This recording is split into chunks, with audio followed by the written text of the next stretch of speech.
Well, turning now to the Middle East, where tensions have risen today along Israel's border with Lebanon.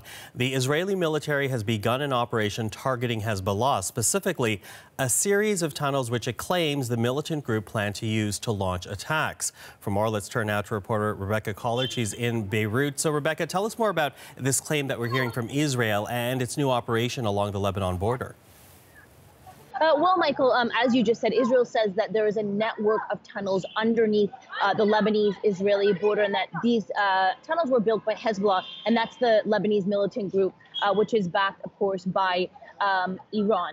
And so what Israel said is that this network of tunnels could have been used by the Lebanese militants to attack Israel and to attack Israeli civilians. And because of that, they've launched this operation early this morning, moving heavy equipment to the border to destroy these tunnels. Now, Israel says that it will stick to its side of the border to destroy these tunnels. But despite that, I think there is fears of some sort of an escalation. And why don't we listen to what the spokesperson for the Israeli foreign minister said today, Michael?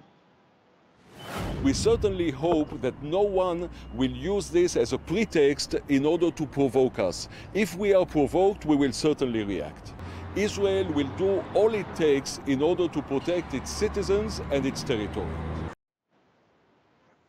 Now, when he's talking about anyone being provoked or using this as a opportunity to provoke something, he's talking specifically about Hezbollah, the Iranian-backed militia that resides here in Lebanon. And I think the fear is that with this sensitive border area, what we could see is that this what seems like a operation to destroy tunnels could become a much larger conflict, possibly, Michael. Well, let's talk about that, Rebecca, because obviously there's now tensions that we are noting along the border.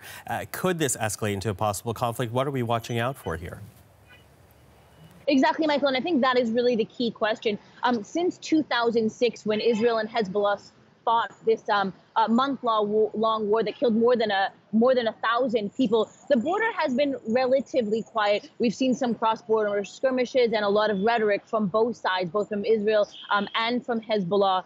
But we haven't seen any real escalation in conflict. And I think the fear is that this could really spill over into something like that, because, you know, Israel has said that they will keep these operations to their side of the border, that they will stay on the Israeli side of the border to destroy these tunnels. But if anything, if Hezbollah views this as a provocation, that could be very dangerous. Or if they want it to be a provocation, it could be very dangerous. So I think we're going to have to really watch over the next few days as the Israelis complete these operations. And most importantly, I think, even in the next few hours here, Michael, looking for what kind of reaction, what kind of statements are coming out of Hezbollah as Israel launches these operations. Okay, thank you for that, Rebecca. Rebecca Collard in Beirut.